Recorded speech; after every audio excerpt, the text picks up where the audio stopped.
à tous. Monsieur le ministre d'État, Dr. Sidani Gadio, Excellence Madame et Messieurs les ambassadeurs, éminents panélistes, professeurs émérites, je vous salue, cher public. Je ne serai pas long. Je prends la parole juste pour vous souhaiter la bienvenue au Monument de la Renaissance africaine. Vous souhaitez la bienvenue à cette belle occasion qui va nous permettre de célébrer une fois de plus l'Afrique. Mais permettez-moi avant cela de remercier très sincèrement tous les gens qui se sont mobilisés pour qu'on puisse arriver à cette organisation aujourd'hui. Et à partir de là, je veux citer toutes les organisations panafricanistes qu'Alassane vient d'énumérer. Je vous dis merci. Merci pour tous les efforts que vous avez mobilisés. Merci pour cette dynamique qui célèbre l'Afrique. Parce qu'en réalité, c'est ça qu'il nous faut. Il nous faut des dynamiques comme ça. Des dynamiques fortes pour véritablement qu'on puisse arriver à l'objectif que nous visons tous. Je vous dis, Dalen Akdam, bienvenue au Monument de la Renaissance africaine. Je sais que Mignan, le doyen, va revenir largement sur tout le processus qui a mené à cette organisation. Merci à toutes et à tous. Je me réjouis d'être là et je tiens à remercier tout le monde. Je ne serai pas très long. J'avais prévu de faire le rappel des contextes justificatifs.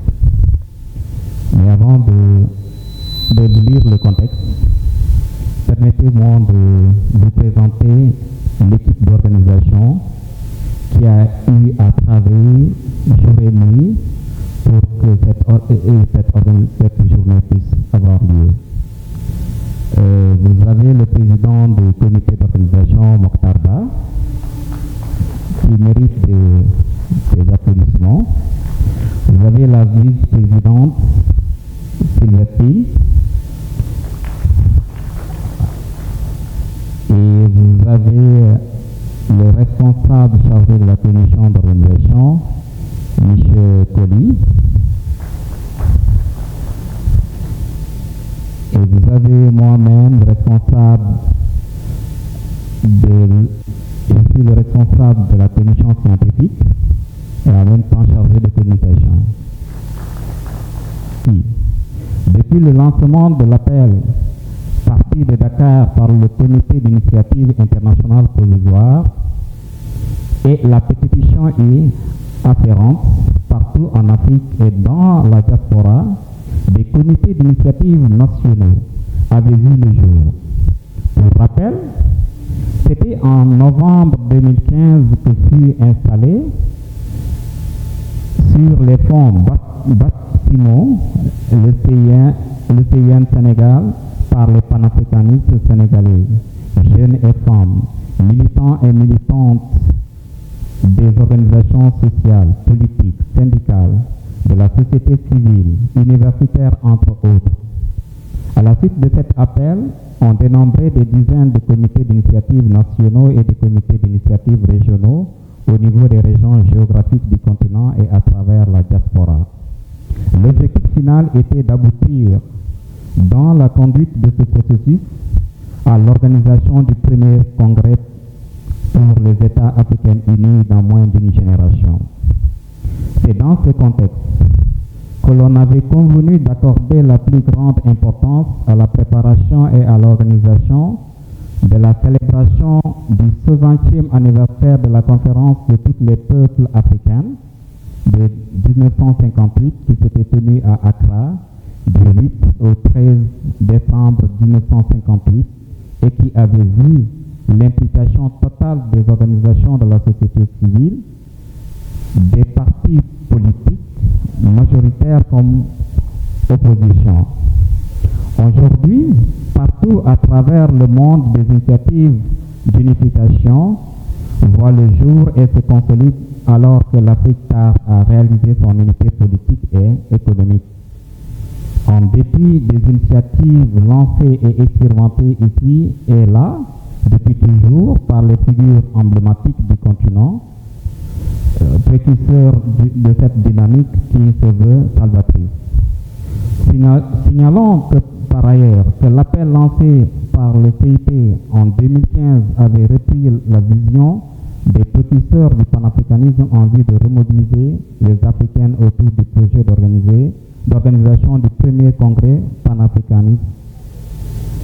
Dans ce cadre, la rencontre d'Accra aurait été cruciale et historique, car elle marquait la naissance du comité international préparatoire du premier congrès des États africains unis dans moins d'une génération. La particularité de la célébration de l'édition 2025 sera sa co-organisation par différentes organisations sociales, citoyennes et culturelles qui partagent l'idéal panafricaniste en relation avec les institutions étatiques qui s'occupent de données importantes de notre patrimoine africain.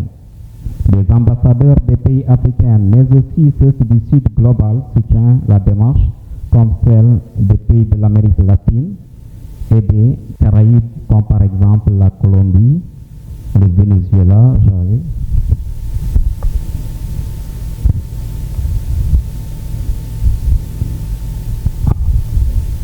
Ainsi, l'objectif principal de la célébration de cette journée est de donner l'occasion aux Africains et aux Afro-descendants, avec les pays du Sud, amis de l'Afrique, de partager leurs points de vue et leur vision sur le processus de construire les États africains unis à moins d'une génération. Voilà pour faire l'économie du temps. Je passe la parole au maître de conférence et je tiens à remercier toutes les personnes et les organisations qui sont déplacées ici. À tous, merci Alassane, merci Patrice, merci à tous d'être venus célébrer cette journée importante, comme cela a été rappelé. Salutations et remerciements aux ambassadeurs, à l'ambassadeur de la Colombie et aux représentants de l'Angola qui sont présents ici. Mes salutations à mes aînés, mes mentors, le grand Bouba, le ministre Gadio, Paloma, Fatou, Milan, tout le monde, et saluer les panélistes également, Aziz, un ami et un frère, et un camarade, le général Sek, Samba et tout le monde.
Une et indivisible.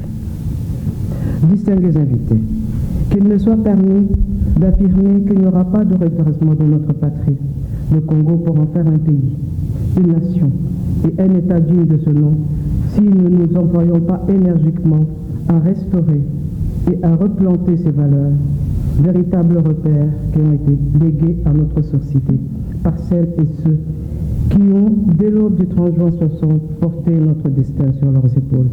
Et cette restauration passe notamment par l'honneur à leur rendre. À cet effet, le plus bel hommage que nous puissions rendre à Lumumba et à ses compagnons héroïques, Joseph Okito et Maurice Polo, c'est de nous montrer dignes de leur legs. Ce qu'ils attendent de nous, ce ne sont pas d'incessants regrets, mais un ferme serment, celui de continuer le travail resté inachevé. Ce qu'ils attendent encore de nous, ce sont plus de perpétuels sanglots, mais un élan audacieux et volontariste, porté par chacun de nous, et plus particulièrement par les jeunes Congolais. Et cet élan, c'est l'intelligence et la puissante volonté de surmonter nos difficultés, de lutter contre les divisions fratricides, de faire vivre la fraternité nationale au Congo et la fraternité panafricaine en Afrique. Distingués invités, cette cérémonie solennelle ne serait qu'une date parmi d'autres si nous ne retenions pas la leçon qu'elle nous donne. Ce moment d'émotion et de gravité doit ouvrir un moment d'espoir. Il doit apaiser les mémoires blessées, combler le fossé mémoriel qui existe entre nos deux pays, entre nos deux peuples, qui ont tissé entre eux des liens innombrables et profonds. Cet esprit, c'est celui de créer des possibilités de faire ensemble des pas de prospérité partagée et de co-développement, à l'aune d'un climat propice à un nouveau vivre ensemble belgo-congolais. Ce n'est qu'ainsi que nous comprenons le sens de la présence ici aujourd'hui de son Excellence, Monsieur le Premier ministre Jean-Michel Sama Lukonde, venu non seulement pour représenter le Président de la République, mais aussi le peuple congolais dans son ensemble. Nous lui en sommes infiniment reconnaissants.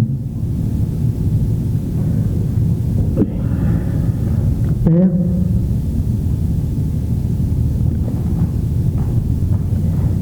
mes frères et moi, ainsi que nos enfants et tes arrière-petits-enfants, avons essayé, à travers cette adresse, de trouver les mots pour te dire adieu. 61 ans après ta disparition. Mais nous devons avouer qu'il n'y a rien qui puisse exprimer comme il faut ce que nous ressentons et pensons aujourd'hui. Nous ne pouvons que formuler ce vœu. Ce vœu que tu puisses, Père, de là où tu es, de là où tu te trouves, être fier de tes enfants, de tes petits-enfants et de tes arrière-petits-enfants. Père, à présent, bien retour au pays. Merci.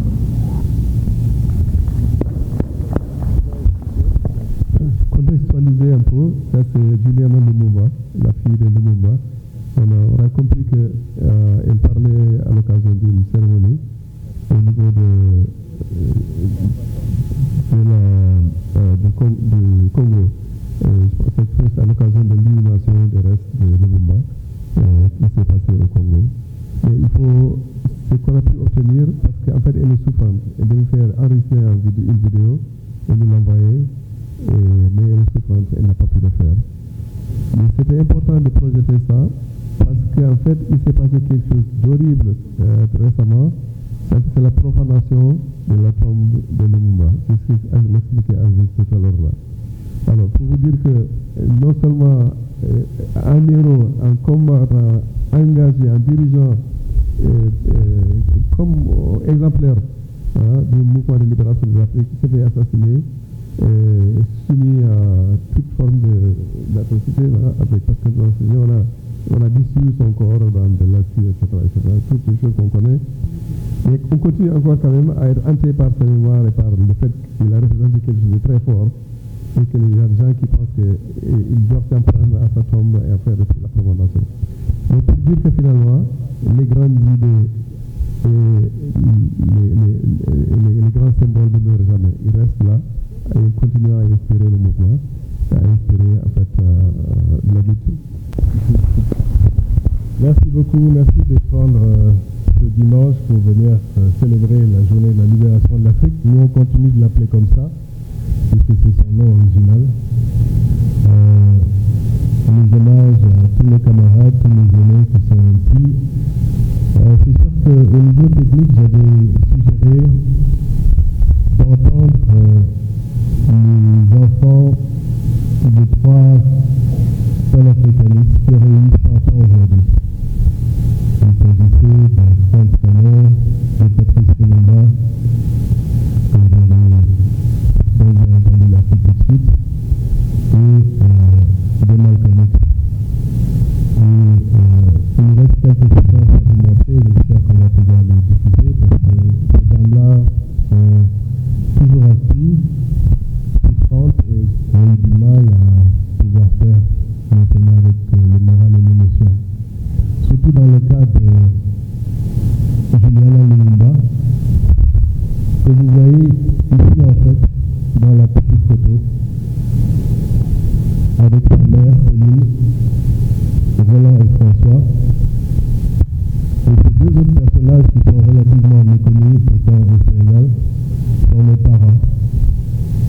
Le ambassadeur Salman Fall et son épouse Fawzia.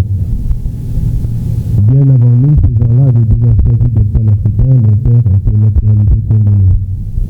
Et c'est à l'assassinat de Lumumba que vous voyez ici qu'ils ont expulsé la famille Lumumba. J'ai tenu à vous montrer la petite séquence où Juliana Lumumba parle aux autorités belges pour la rétrocession de tout ce qui restait de la dent, sur la dent de ses parents, puisqu'ils avaient été découpés et liquéfiés dans l'acide. Et récemment, la tombe de Patrice Lumumba a été de nouveau profanée. C'était complètement odieux. Et elle était en train de poursuivre le gouvernement actuel pour le manque de surveillance. Cette question des profanations, nous l'avons eue dans le cas de la tombe de Thomas Sankara, lorsque nous avions dans notre collectif exigé l'exhumation de son corps aux fins légistes.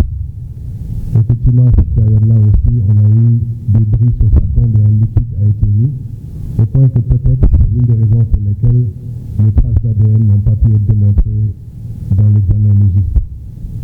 Et si vous avez suivi récemment, il y a eu un mausolée qui a été construit dans le Conseil de l'Entente, bien que la famille s'opposait à ce que le corps de Thomas repose à l'endroit où il a été trucidé.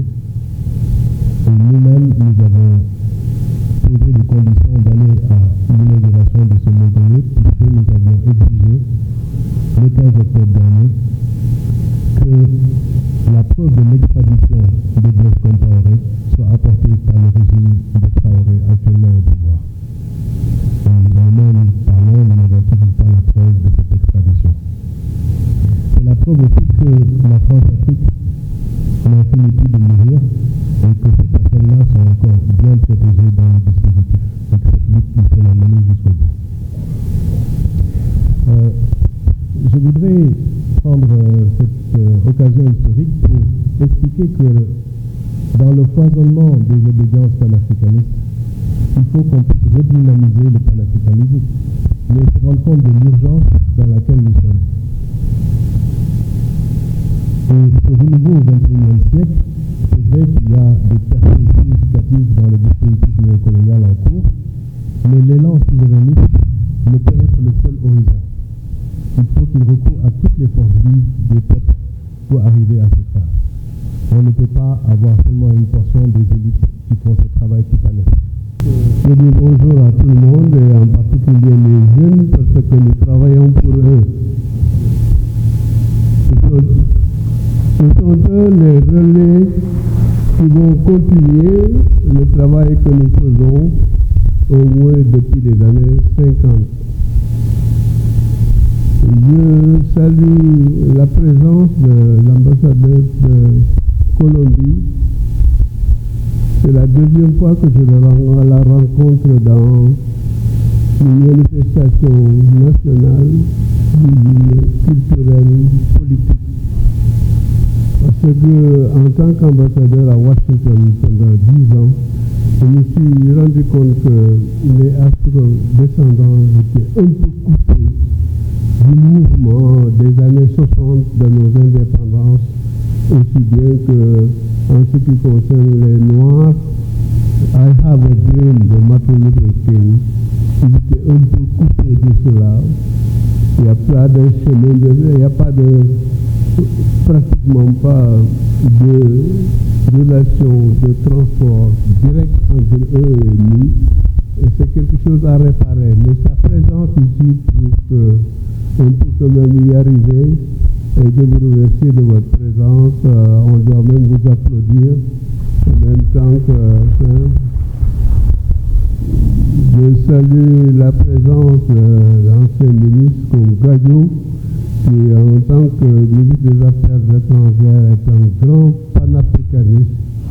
Et quelquefois, quand il parlait même de notre domaine de sécurité et de la stratégie des terroristes, on a l'impression que c'est un général d'armée qui parle. Alors, pas discuter. Alors, je salue également la présence d'historiens comme Bouba Diop et Sendembaou. On a besoin d'historiens parce que notre histoire est inventée par les autres. On doit la refaire et dans le panafricanisme, on doit savoir quels sont nos héros qui sont considérés comme des rebelles ou colonisateurs. C'est très important. Je salue donc ces personnalités. On m'a demandé de parler de sécurité, mais souvent, beaucoup parlent de militaires sans beaucoup savoir ce que c'est. L'armée sénégalaise a la particularité d'être une armée démocratique républicaine, parce que c'est en 1957 que le président Senghor, futur président Senghor, nous a envoyé deux officiers supérieurs à l'université pour dire que nous allons aller à l'indépendance et je ne veux pas qu'on ait une armée de sous-officiers, des gens qui prennent des coups d'État, où un sergent devient colonel du jour au lendemain. Nous avons une armée républicaine comme des armées françaises et nous cherchons à recruter les premiers Saint-Syriens pour aller préparer les grandes écoles. Nous étions deux à y aller pour préparer les grandes écoles et aller à Saint-Cyr. Je pense que les autres générations de jeunes ont suivi. Et ce principe de démocratie dans l'armée, nous l'avons appliqué, c'est pour ça qu'on n'a jamais pris le pouvoir. Hein? On n'a jamais fait de coup d'État. On n'y pense même pas. Alors, cette armée classique qui participe quand même non seulement à la démocratie, mais à la stabilité du pays. Nous n'avons jamais eu un chef d'état-major apparenté de près ou de loin avec le président de la République. Alors que moi j'ai vu des pays où le fils ou le neveu du président de la République est devenu colonel en 10 ans, alors que chez nous il serait seulement capitaine.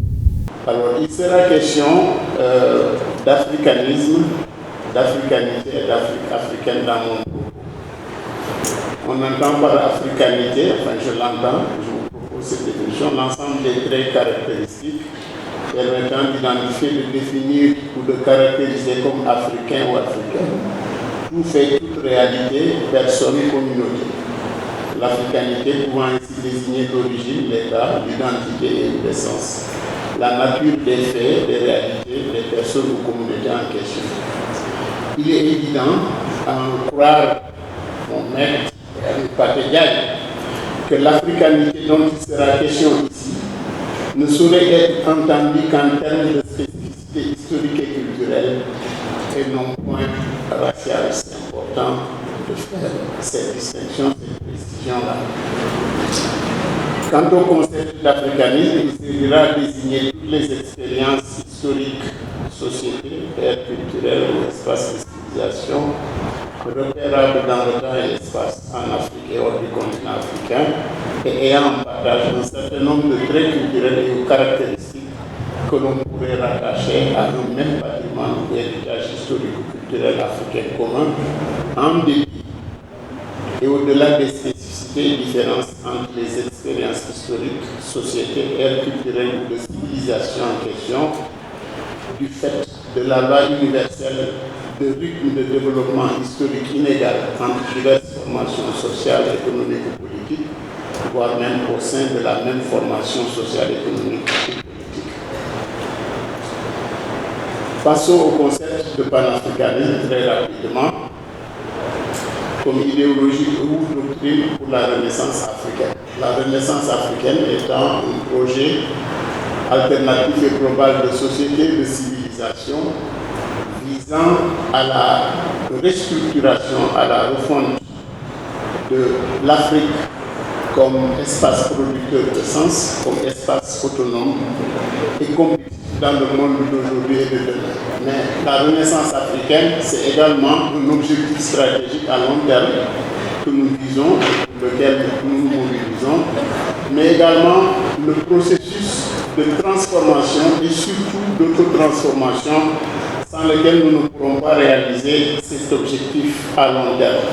Si nous nous entendons sur cette base, nous pouvons bien entendu être également d'accord que le panafricanisme est la doctrine et l'idéologie de la Renaissance africaine comme projet alternatif et global de société et de civilisation. Nous définirons le panafricanisme avec Kwame Nkrumah comme l'expression de la conscience de la position politique de l'ensemble des masses africaines dans le monde, dans le combat pour la défense de leurs intérêts et de leurs aspirations. Et en tant que tel, le panafricanisme trouve son ancrage dans l'expérience historique de combat commun aux peuples africains sur le continent et dans la diaspora. Combat contre l'oppression et pour la récupération de la souveraineté de l'initiative historique sur leur propre destin et avec elle de leur identité culturelle et de leur personnalité historique. Tous les événements et faits qui constituent la trame de ce récit, que nous appellerons le récit africain, sont étroitement liés les uns aux autres en raison de la similitude de leurs caractéristiques sociales et de leur inspiration d'une expérience historique commune d'oppression et de la même idéologie sociale de résistance à la domination et à l'oppression. Je viens de citer Cédric Robinson dans son ouvrage Black Marxism. En tant que tel, le panafricanisme est donc à la fois un héritage de lutte et une vision ainsi qu'un ensemble de principes directeurs, de valeurs et d'objectifs stratégiques qui animent la Renaissance africaine. L'ambassade de l'Angola, et merci de votre présence.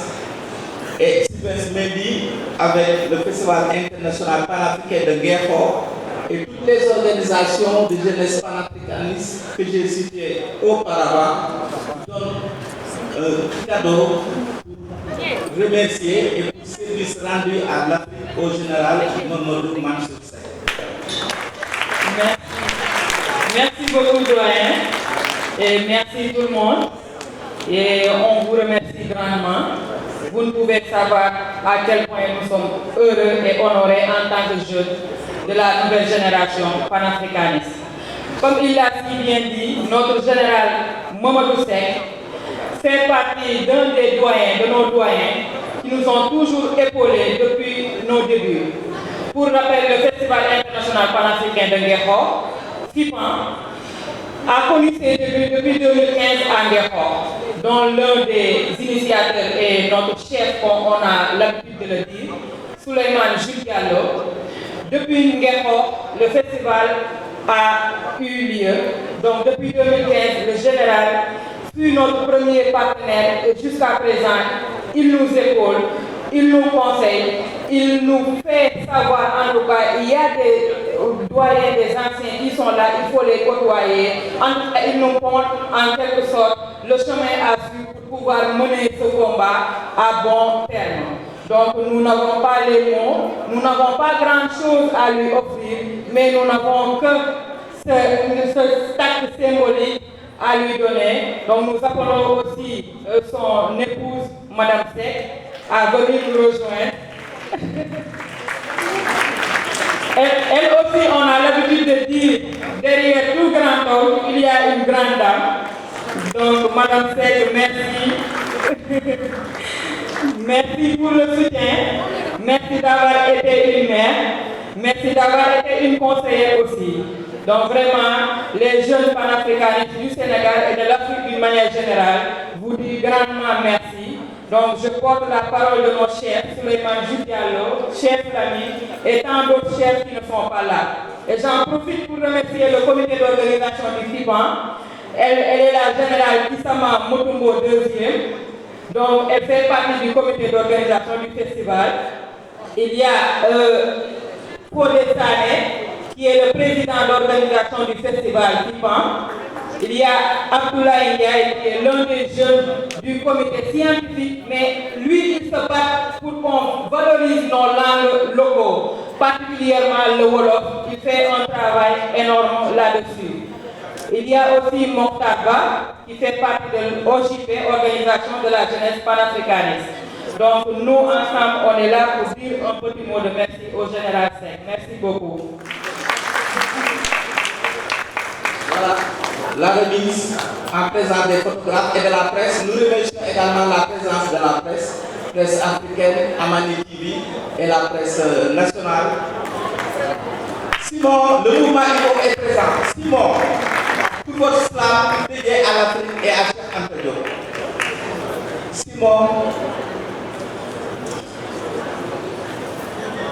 Simon devant. Je ne m'attendais pas à tout ce qu'on vient de dire, il s'agit de moi, je n'étais pas sujet. Et tout à l'heure, en parlant de mes amis, je vois que Paloma, qui s'occupe de l'Afrique, du futur de l'Afrique, et pas de choses, ils sont tous des amis. Donc applaudissez-les pour le présent.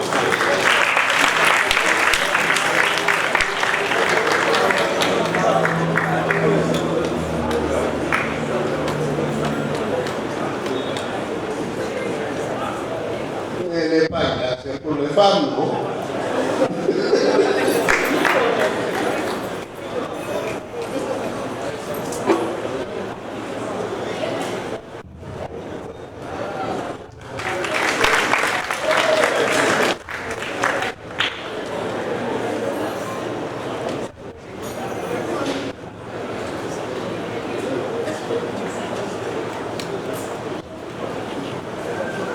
Simon, sous vos applaudissements. Merci beaucoup. Assalamu alaikum. Assalamu alaikum. Monsieur le ministre. Assalamu alaikum. Nous allons parler de Cheikh Anta Diop. Pharaon du savoir, démolisseur de mythes.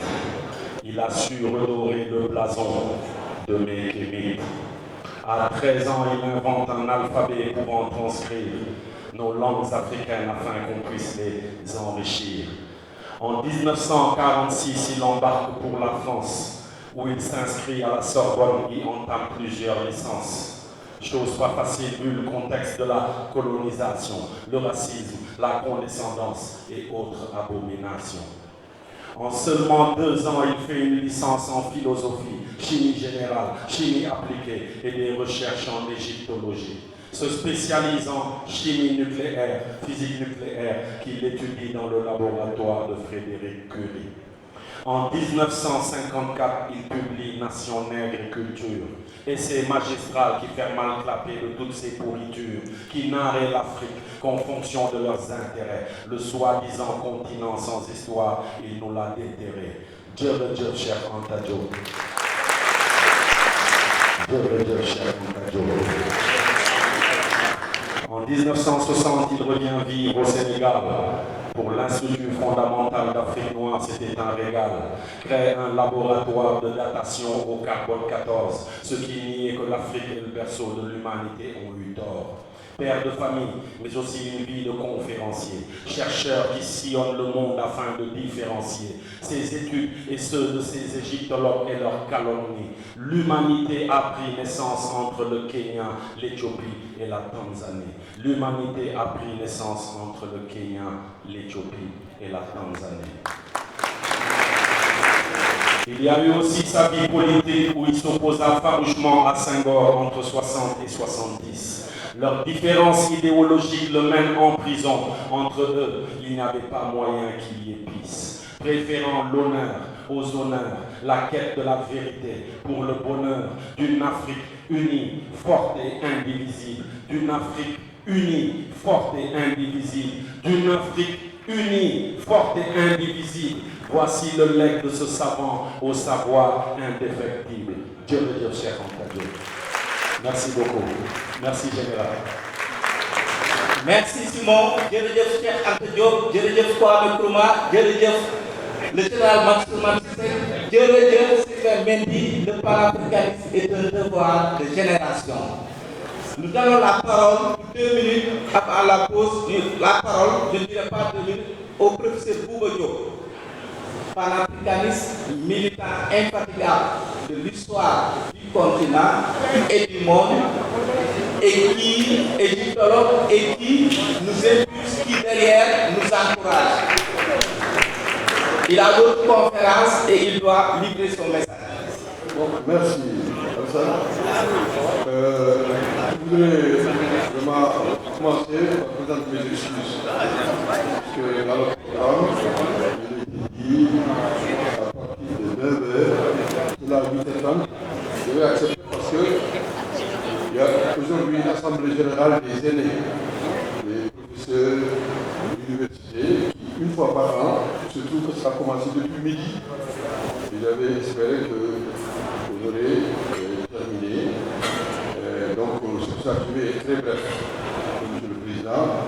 Je commencerai, après avoir remercié le comité d'organisation, de venir sur les considérations. Parce que je vais essayer juste de répondre aux questions qui sont posées, ce que j'ai entendu.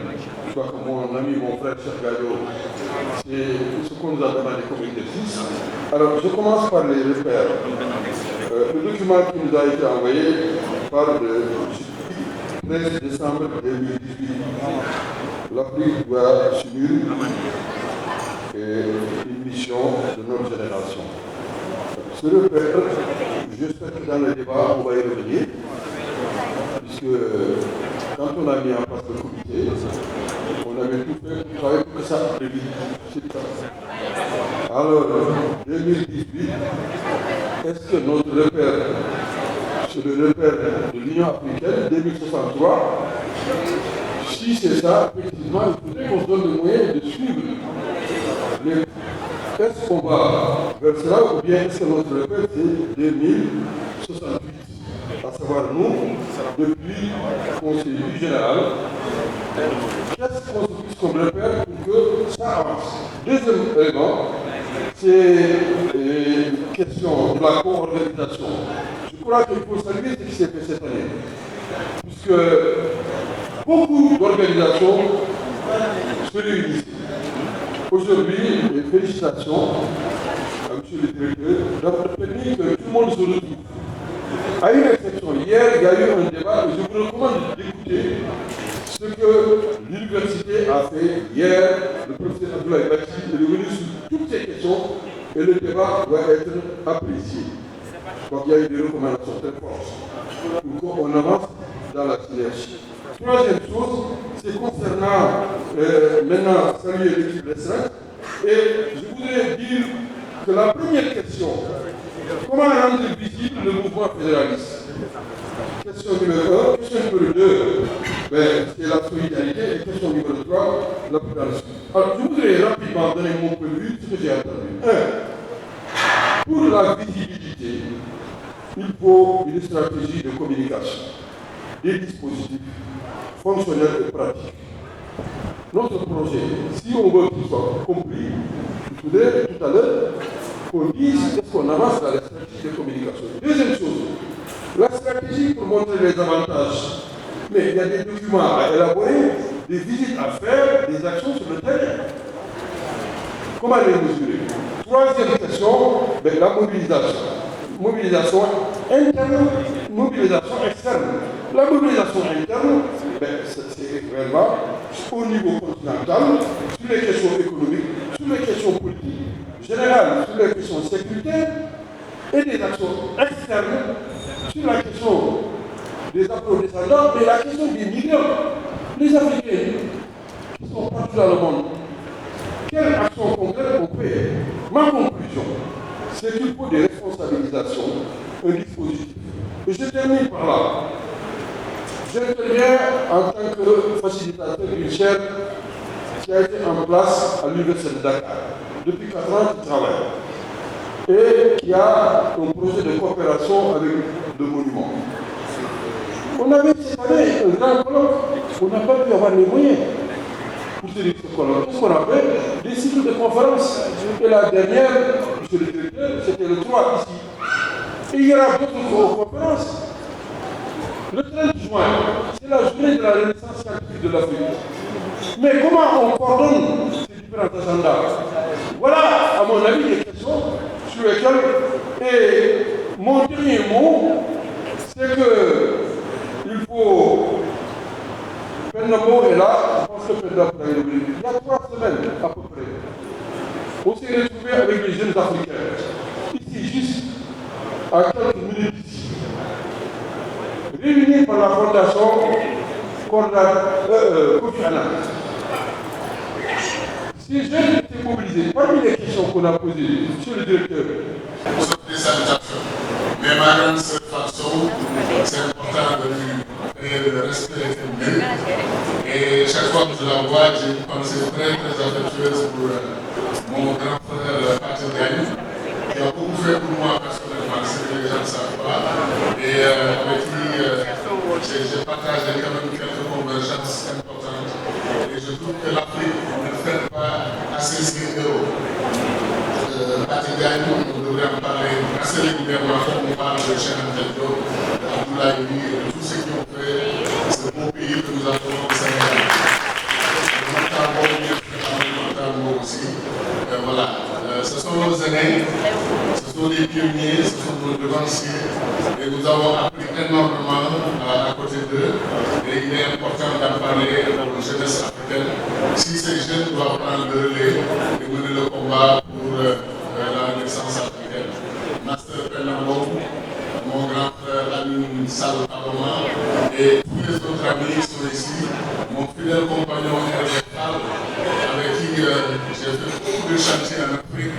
Voilà, donc voilà, Mignane Diouf, bien sûr, qui est mon sœur préféré et qui m'a fait adopter. C'est pas lui d'ailleurs, c'est un de ses frères, mais Mignane a soutenu. Je suis citoyen d'honneur de Djilor, un Halpulaar citoyen de Djilor.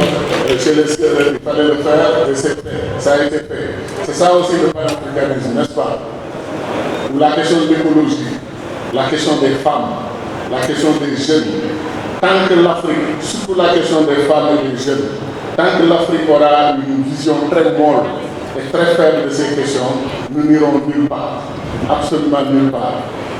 J'ai eu la chance de vivre aux États-Unis et de connaître l'histoire de Harriet Tubman, une femme qui s'est battue pour libérer ce que nous appelons les esclaves. Même là aussi, je pense au plan conceptuel, il faut qu'on révise le fait que nous-mêmes nous acceptions, nous intériorisons le fait que nos parents qui ont été arrachés au continent africain sont des esclaves. Nous les appelons les esclaves dans les Caraïbes, aux États-Unis, au Brésil. Pourquoi?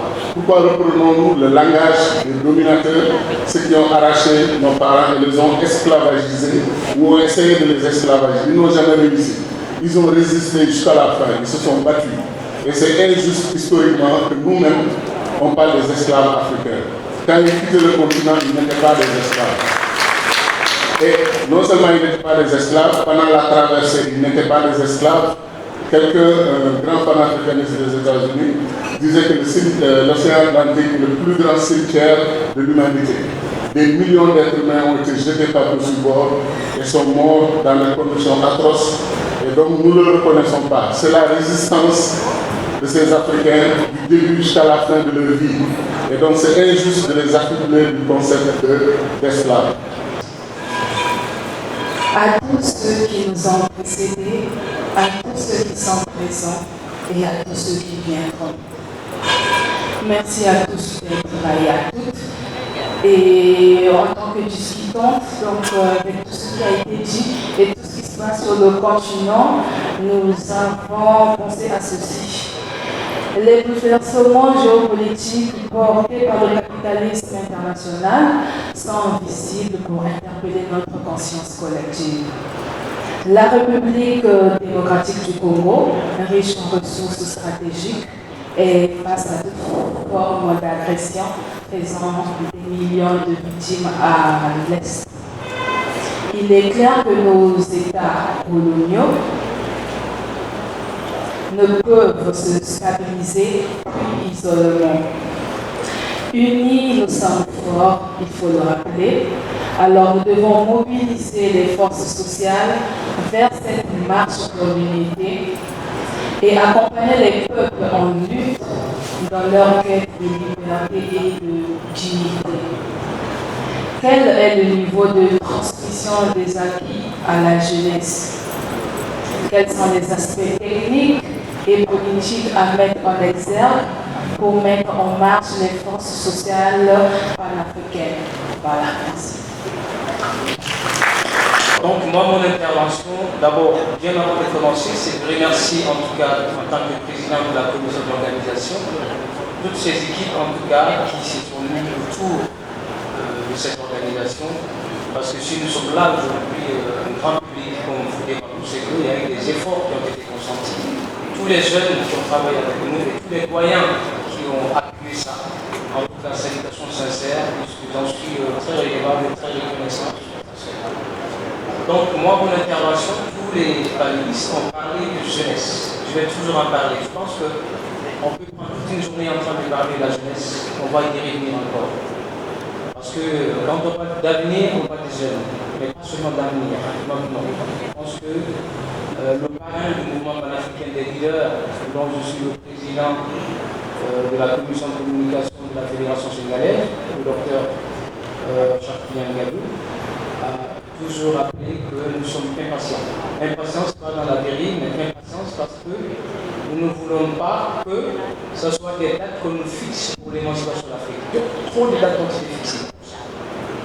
Donc il y a eu trop d'agendas. L'agenda qui prévaut actuellement, c'est l'agenda de pratique, passage à la pratique, pour que nous puissions vivre ces réalités, en tout cas le bonheur maintenant. Alors, donc, le rôle de la jeunesse dans le combat, l'unification de l'Afrique. D'abord, une jeunesse avec dotée d'une idéologie claire. Le docteur a rappelé, et tous les panélistes ont rappelé, je pense, la jeunesse dont nous avons besoin, ce n'est pas une jeunesse qui se lève, qui est dans le populisme. Et je pense que le combat que nous devons mener aujourd'hui, c'est ce combat. Le panafricanisme est devenu aujourd'hui une terminologie en vogue, tout le monde en parle. Et il y a certaines personnes, même quand elles ratent leur vocation professionnelle et autres, ils se réclament du panafricanisme. Donc ça va dans tous les sens. Et je pense que c'est des choses qu'il faut essayer vraiment de faire comprendre à la jeunesse. Parce que je vous ai dit que mon intervention va en tant que jeune, je devrais d'ailleurs m'arrêter pour parler en tant que jeune. Et donc, voilà. Il faudrait qu'on soit quand même en mesure d'apprendre. Pour moi, ce que je pense, c'est que nous jeunes, notre rôle, c'est non seulement d'être actifs, c'est-à-dire d'être combatifs sur le terrain, mais aussi d'apprendre. C'est cette posture, moi je pense personnellement, à vie, la jeunesse, c'est d'avoir cette posture, non seulement de travailler, d'être debout parce qu'on a les moyens physiques, mais pour avoir quand même un complément des moyens idéologiques.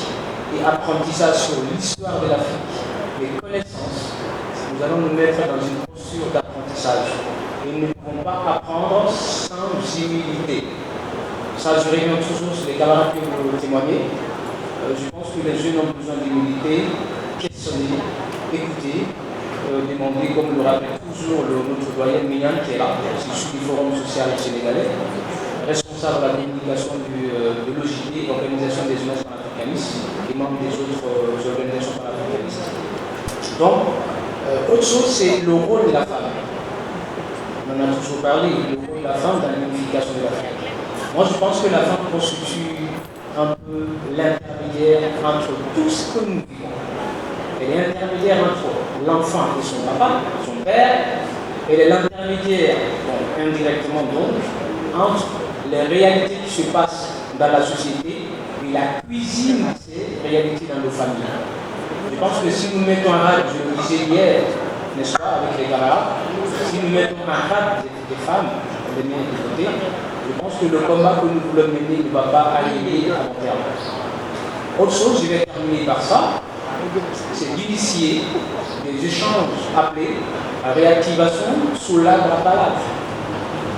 C'est-à-dire que les débats que nous allons engager entre l'ancienne et la nouvelle génération, on n'en parle pas trop. Et donc, je pense que sous contrôle des historiens, j'aime toujours citer le traditionnaliste Mme Bateba qui dit qu'on a fait une histoire pour l'Afrique, mais pas l'histoire de l'Afrique. Et quand tu dis l'histoire pour l'Afrique, c'est des écrits qui sont faits par d'autres personnes qui ont écrit sur l'Afrique. La majeure partie des jeunes que nous sommes aujourd'hui, et même les aînés, ne lisent que des histoires qui sont faites pour l'Afrique. Mais l'histoire de l'Afrique s'écrit par les Africains. Je pense que ça, c'est nous jeunes qu'on doit conscientiser, qu'on doit apprendre à apprendre. Je pense que c'est très important. Apprendre, c'est très important. Parce que aller s'asseoir juste dans une université, je pense que ce n'est pas suffisant pour apprendre. Comment apprendre et quoi apprendre? Je pense que c'est très important ces questions-là. Nous en savons quelque chose, nous sommes sur le terrain, on voit un peu ce qui se passe. Des fois, nous nous approprions des termes que nous ne maîtrisons même pas. Vous avez rappelé Tajidine est mort un jour comme celui-ci, le jour de la Renaissance africaine, en allant, il était à Nairobi et il partait à l'aéroport pour participer à une conférence sur la Renaissance africaine. C'est quand même fort. Et c'est ce jour-là qu'il meurt. Et Tajidine était connu pour avoir dit, ce mot rappelé par Ibrahim Assal, let's stop agonizing, let's get organized. Arrêtons de nous lamenter, de nous agoniser sur notre sort pour nous organiser et changer le monde. Je crois que plus que jamais, c'est d'actualité la question de l'organisation des panafricanistes pour répondre aux agressions répétées dont le continent est victime et à une reprise, à une légitimation de la violence contre le continent, contre les diasporas, contre le monde, contre la civilisation. Le retour à la barbarie justifie amplement que l'on s'organise aujourd'hui. Ça, c'est le premier point. Le deuxième point que je voudrais faire, c'est qu'au fond, on vit dans un monde qui est quand même relativement compliqué. On ne peut pas se contenter de définir l'Afrique simplement à travers les lunettes et les lentilles d'hier. Il y a des changements qui se sont opérés, fort heureusement. Quelques-uns vont dans le bon sens, quelques autres sont plutôt inquiétants.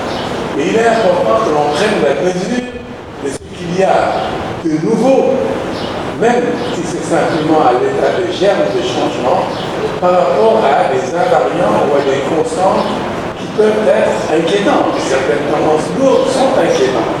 Et je crois qu'il est important aujourd'hui de dire qu'est-ce que c'est que le panafricanisme? Quelle est la signification? Pourquoi est-ce encore d'actualité 60 ans après les indépendances? Le panafricanisme n'a jamais été aussi en rade que depuis qu'il existe des États africains.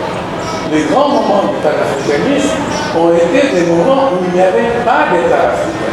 Et l'absence d'une citoyenneté africaine, l'absence d'un État africain a été de prétexte, a servi à ce que c'est d'abord une idéologie panafricaniste mobilisatrice.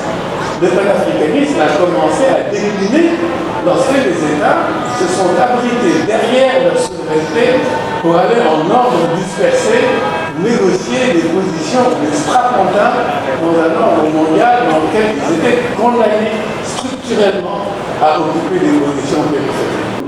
Quitter chez lui pour aller à l'aéroport, un trajet qui devait prendre même pas 15 minutes, 20 minutes à 7 heures de la journée. Des rapports, on dit quelque chose qui est complètement fou par rapport à ça. Donc, c'est clair que son accident, soi-disant, n'était pas un accident ordinaire, qu'il s'est passé quelque chose. Et il s'est passé quelque chose parce qu'il était engagé et il prenait son engagement très sérieusement. Et donc, ça veut dire qu'en fait, le monde va nous regarder, nous organiser, nous pouvoir tranquillement l'Afrique prendre le chemin qu'il faut. Ça va devenir un combat, garder la maîtrise sur notre propre processus de développement et tous les moyens vont être utilisés, y compris les moyens technologiques les plus modernes aujourd'hui. Et ça, je pense qu'on a un chantier qui est énorme, mais il faut commencer. Ça a commencé déjà, mais il faut vraiment accélérer le processus en améliorant à tous les niveaux d'organisation. Il faut que nous, on sache tout ce qui est fait ailleurs, qu'on maîtrise les technologies, les sciences, etc. Et en même temps aussi savoir faire un usage qui nous arrange, qui est important pour nous. Donc, merci à tous.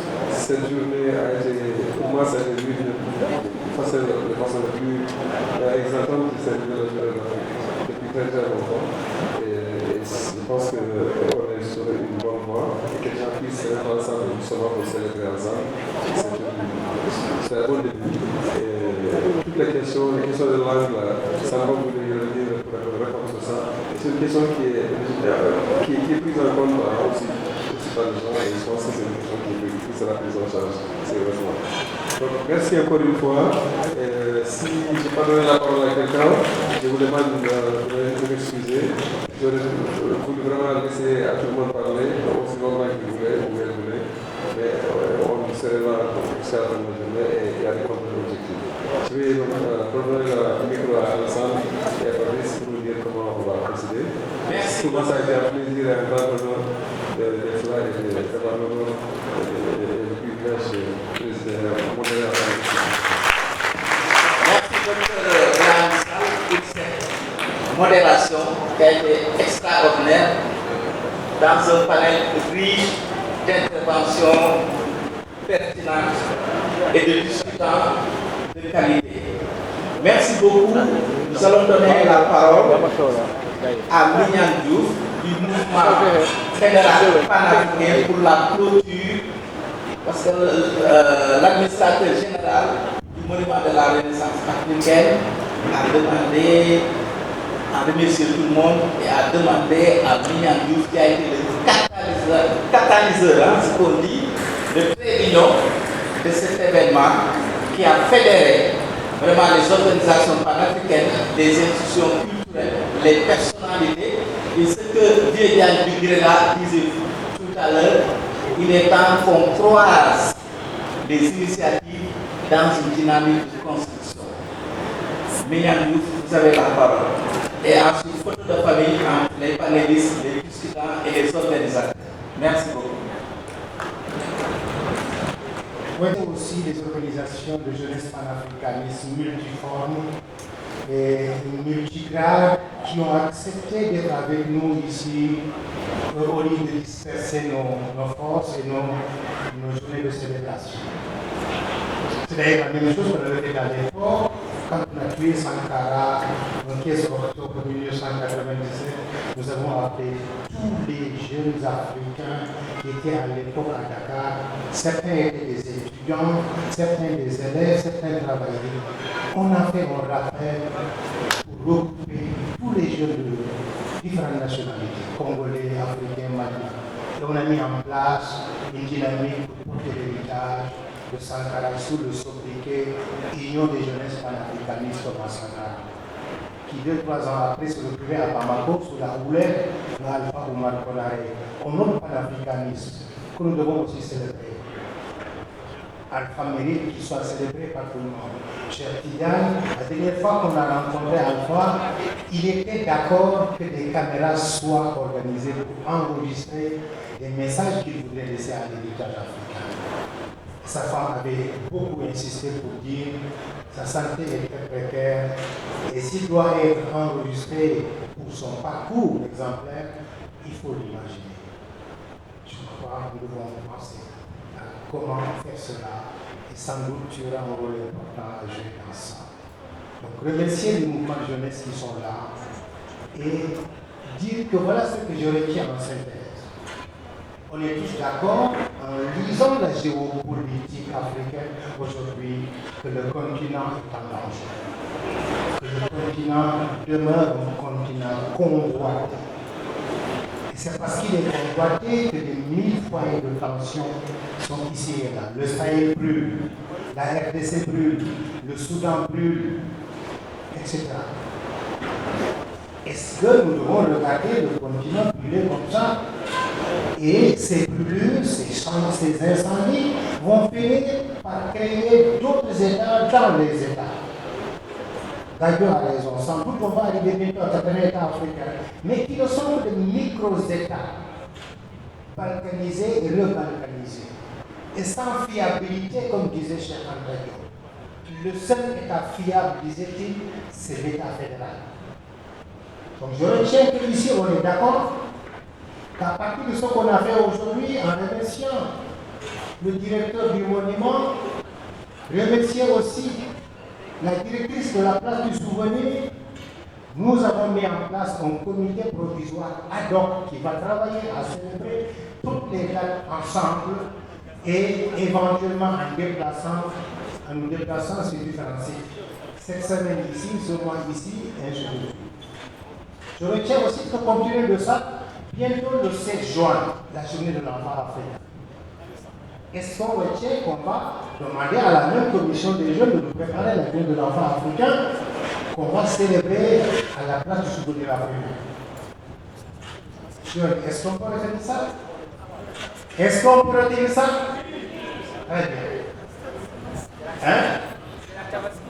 On retient aussi que dans ce comité provisoire ad hoc, il faut, cher Tigane, que tu pilotes une démarche scientifique qui nous permet d'avoir un groupe de réflexion solide qui produira un document de référence qui nous permettra d'avoir des outils qui peuvent permettre aux jeunes de mieux comprendre. Paloma est là, rien qu'à vous deux, vous seuls, les meilleurs de mes esclaves au Fouta, Paloma, Sal, cher Tigane, Gadio, rien qu'à vous, tout seul, vous êtes capable de nous produire un document didactique d'une lecture géopolitique africaine qui permettra aux jeunes d'avoir le livre rouge. Je le pense. Donc, c'est retenu que vous savez de ce travail-là. Et vous allez voir comment. Si vous ne le faites pas, je vous ramène au Fouta. C'est à vous de choisir. Ou vous restez chez nous, parmi les serrères, ou vous retournez là-bas. C'est à vous de choisir. Donc, ces trois choses au moins sont retenues. Un comité ad hoc provisoire qui nous permet d'avoir au Sénégal un cadre unitaire fédéraliste qui travaillera à élargir l'espace fédéraliste avec ceux qui ne sont pas là aujourd'hui. Une initiative désormais donc, de célébrer toutes les dates ensemble, en commençant après celle-là, celle de la journée de l'enfant africain qui va être célébrée. Monsieur le directeur, parlez à votre collègue de la place du souvenir pour que ce soit elle qui a l'obligation de nous accueillir le 16 juin prochain. Et ensuite, la mise en place d'un groupe, cher Tigane Gadio, Paloma, et toi, même si tu es loin, par le moment tu viens ici, et tu vas être dans ce groupe d'analyse scientifique qui nous permettra, plus aussi ma soeur Fatou. Je crois qu'on pourra y associer aussi d'autres femmes plus tard, mais au moins, déjà vous êtes là à quatre, vous mettez ce groupe-là en place de réflexion pour nous produire des outils qui nous permettent, même si vous n'êtes pas libre, qu'on prenne ces outils-là pour pouvoir aller parler aux jeunes, pour pouvoir faire des lectures croisées et des analyses. Ambassadeur, vous aussi, vous aurez un travail sur les questions de langue nationale. Là aussi, le comité travaillera à ça. Et le général Sec pourra aussi, dans cette démarche plus tard, donner des choses qui vous permettent de mieux documenter les questions militaires et sécuritaires. Si on s'organise comme ça, si on accepte toutes ces propositions, c'est que la journée aura été non seulement pas une journée de célébration, mais une journée de réflexion globale qui a permis aujourd'hui donc de poser de nouvelles bases d'une dynamique unitaire à partir du Sénégal. Parce que je me rappelle qu'en Guinée-Bissau, quand nous étions là-bas avec les jeunesses Thomas Sankara, Un vieux Bissau-Guinéen me disait, Mignani, le Sénégal est une veine de réflexion pour le mouvement panafricaniste. Je lui avais dit, mais pourquoi vous dites, il me dit, quand vous parlez de l'histoire de l'Afrique, les intellectuels et technocrates africains, ils ont amené mon rôle, ils ont joué le rôle très important de la colonisation à l'indépendance. Et il me dit, dans l'ex-empire du Ghana, du Mali, la Guinée, le Mali sont des mamelles du panafricanisme, mais ces mamelles ne peuvent pas tellement fonctionner quand la veine qui les distribue, les éléments de réflexion n'acceptent pas de travailler pour une jonction des idées et des initiatives. Donc, vous êtes porteur de tout cela. Et à mon avis, merci encore à l'histoire, à tous les jeunes qui ont fait l'effort d'être là. Et rendez-vous est donné la semaine prochaine pour évaluer et pour préparer le 16 juin, journée de l'Afrique. Merci au nom du directeur et de tout le monde. Encore une fois, à bientôt. Merci à tout le monde. Nous appelons les organisateurs.